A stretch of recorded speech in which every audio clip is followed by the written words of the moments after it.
గత శాసనసభ ఎన్నికల్లో జరిగిన సందర్భంలో కాంగ్రెస్ పార్టీ 6 గ్యారెంటీలు వాగ్దానం చేయడం జరిగింది. దాంట్లో భాగంగా రాగానే 2 గ్యారెంటీలు అమలు పరచడం జరిగింది మొదటి వారంలో.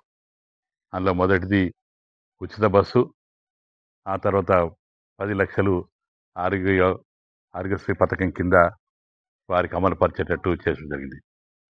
ఆ తర్వాత గత కొద్ది రోజుల ముందు కూడా ఈరోజు 200 యూనిట్ల విద్యుత్ మాఫీ, అదేవిధంగా గ్యాస్ 500 రూపాయలకే ఇచ్చే విధంగా అవి 2 కూడా అమలు పరచడం జరిగింది.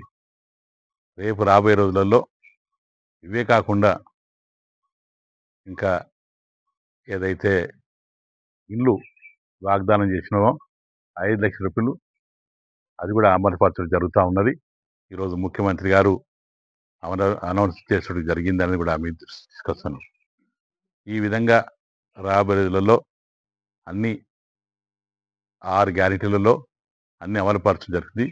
కాంగ్రెస్ పార్టీ ఏదైతే వాగ్దానం చేస్తుందో 100% అవి వాగ్దానం నిలబెట్టుకోవడం జరుగుతుంది. ఇదివరకు కూడా ఆ ఘన చరిత్ర కాంగ్రెస్ పార్టీకే ఉన్నదని కూడా ప్రజానీయానికి తెలియజేస్తా ఉన్నాను. అదేవిధంగా రాబోయేలో ఎవరు కూడా అపోహకు చెందవలసిన అవసరం లేదు.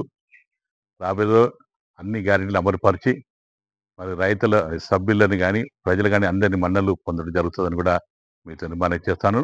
మీరందరూ కూడా కాంగ్రెస్ పార్టీకి అండగా ఉండి రాబోయే రోజుల్లో పార్లమెంట్ ఎన్నికలు కూడా సహకారం అందించాలనేది కూడా మీతోని మనవి చేస్తా ఉన్నాం.